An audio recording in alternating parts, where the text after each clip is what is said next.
Hi, Bruce John Dickinson here with a WaterBear lecture, and this series about the future of the music industry. One thing we can be sure about, in the past and now, as it will be in the future, new music will be really important.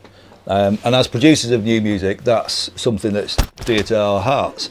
And the reason we can be confident in that prediction is that there's always a certain type of fan, an important music fan, who prides themselves on being up to date. So they're always researching, looking for the next interesting music. And of course, journalists, they need interesting stuff to write about. It's really good to be on to the new stuff. People who compile playlists, DJs, there's always an interest in new music. And of course, new music is you. But in the future, there will be more and more new music. As the music industry becomes democratized, it becomes easy to get hold of instruments, it becomes easy to learn how to record, it becomes easy to learn about the craft of songwriting from YouTube tutorials or whatever it is. The music business is open to everybody. It's our music industry as much as it belongs to Tom Jones or Metallica, you know. But the result of that democracy is more bands and the audience being spread out more thinly. And the sheer volume of those bands and the new artists means we've got to be a little bit competitive and put ourselves in the top 1%, so we're credible and we're contenders. We're seen as the professional end of new music. Now, if you look back at previous WaterBear lectures, you'll hear me talk all about getting yourself into the top 1% and then getting yourself from that into the top 1% of the 1%. And then we're really talking. So look back at those videos and try and work out how your band can be a real contender. And the good news is that most bands don't put the work in and most bands don't do this stuff. And the reason it's so important that we look to the future is that we've got to factor in these kind of projections into our plan and our strategy. And you'll hear me talk about planning a lot because for any artist, without a plan to get you from A to B, from a local band to a national band or whatever it is, you're just left with a pipe dream and the music's too important to leave it to chance. So what can we see in the crystal ball for 2018 going into 2019? Sadly, we can see a lot of disappointment. Rock and roll can be a little bit brutal in that respect. You can spend decades of your life chasing a dream and end up with not much to show for it, and some people find that really difficult. I think that's going to be the same in the future as it is now. The bands that will suffer and the bands that will not thrive are those people who are working in a traditional way, perhaps signing record deals, having large numbers of people in a band, the people that are making great music and hoping that that's going to then result in income. The people that are going to really struggle and find it difficult in the future are people working in a very traditional way, perhaps working with a traditional record company with lots of members in the band and pinning their hopes on the concept. If they make a great record, everything else will somehow work out.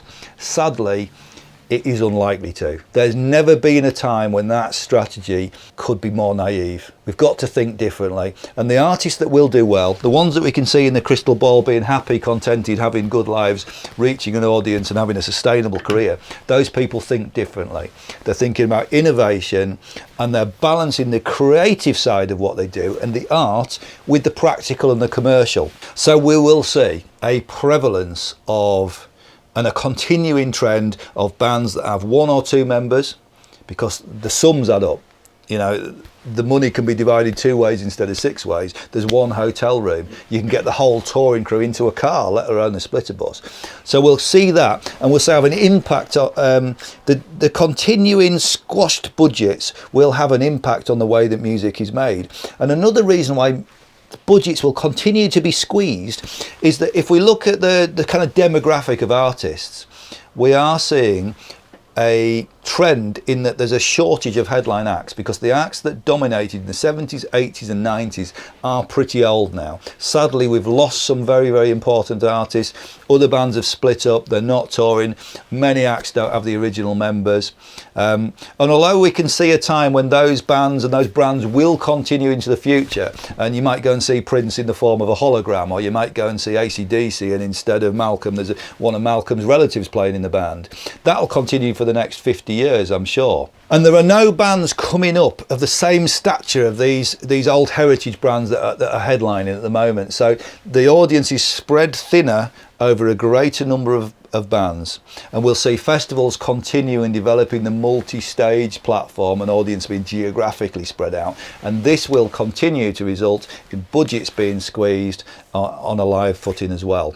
More bands, audience spread out, less money. So as a result of the audience being more thinly spread and the bands being more numerous, we will see the norm for an artist career being much more about the artist engaging with a small number of fans in a more direct way, and they'll do that across various social media platforms, and we'll continue to see more and more creativity employed as to how these models work. We'll also see more variation. Each band can potentially have a slightly different model, but fundamentally it'll be about the super fan direct relationship with the artist. That'll be super important.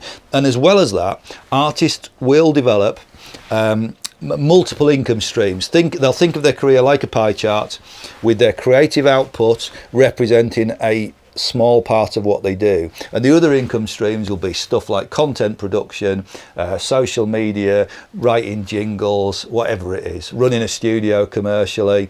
And the artists that do well will have full-time careers in music. It's just that they'll have lots of different slices of the pie, and that model will become more and more the norm. And I call it the 3+3 model, because I'm seeing it with lots of my friends. They do 3 days of solid commercial work that pays the bills, usually something that's related to music, but just is something that is a solid income generator, and then they'll put 3 days into their creative work. And it's not to say they won't earn money from their music and their creative output. They will. It's just they won't rely on it to pay all the bills for their entire life, because the stakes are too high there. It's too risky, and the troughs are too low, and the peaks are not high enough to maintain that career in the way they perhaps were in the past. I foresee a continued niche interest in analogue music, recording onto tape, as a way of differentiating what you do. I see a resurgence in the CD format, albeit a small one. Vinyl continue to hold its own, and there will be lots of challenges to the established platforms, particularly Spotify. But Spotify has got such a hold at the moment, and older people will continue to adopt the platform, and that means Spotify and Spotify playlists are going to be much more important to rock musicians in the next few years. However, it's going to be a more competitive and professionalised environment, and the people who will earn out of Spotify playlisting will be professionals who put the time in to understand the strategy to work that platform. It won't be there for people who want to dabble in it. It's just too competitive. The heritage acts still around will clean up in the future. As there's less and less and more competition for the older artists, they'll do really, really well. They'll do really, really well because people who are going out for a nostalgia trip, usually older people with money to spend, and they spend more on the tickets, they spend more on the t-shirts, they want to have a great night out, they spend more at the bar, and that means more income for those artists. And those brands are too valuable, unfortunately, for the industry to let them go, and we'll see the privatisation of some of our favourite acts. Music brands like the Ramones will be bought and sold like any other commodity, and we'll see band members replaced with sons and daughters or family members, as we're already seeing with AC/DC, for example. We'll see artists replaced with holograms more and more, and just because Prince is no longer with us doesn't mean we won't be going out to watch him in the future. And in the future, I worry that the essence of rock and roll itself is in danger of being forgotten, as well as the kind of privatisation of the pioneers and these old brands becoming almost like a pastiche, almost like a West End show, and bands like Queen and Rod Stewart's music being used in that kind of different context. I think that trend will continue. It's not something I'm overly comfortable with. There's a pressure on artists to play very quietly these days. There's a health and safety issues that weren't there back in my day. When I played guitar, the luxury of playing for big old amps, it sounded like 4 Concords glued together. You just can't do that anymore because people might sue you for hearing damage, and maybe quite rightly so, but your lights are no longer hot and sweaty, they're digital, they're all cold, the stage volume's quieter, it's becoming a different thing. And it feels to me like there's a bit of a pressure keg building up, because that kind of homogenisation of rock and roll, coupled with a bubbling anger of young people about debt, house prices and opportunities available to them, it feels like there's time for another punk movement. Where it will come out, whether it will be just music or across different art forms, I don't know, but it feels like there's a pressure cooker thing happening, and this is always reflected in art. So I think we can expect some great music, more political content and more protest songs, and I for one welcome that. So overall, I see a democratic music business in the future, available to everyone, even more so than today. It'll become easier and easier to get into the business, and in fact the business already belongs to me and you as much as it does to Tom Jones or Metallica, you know, and that will continue.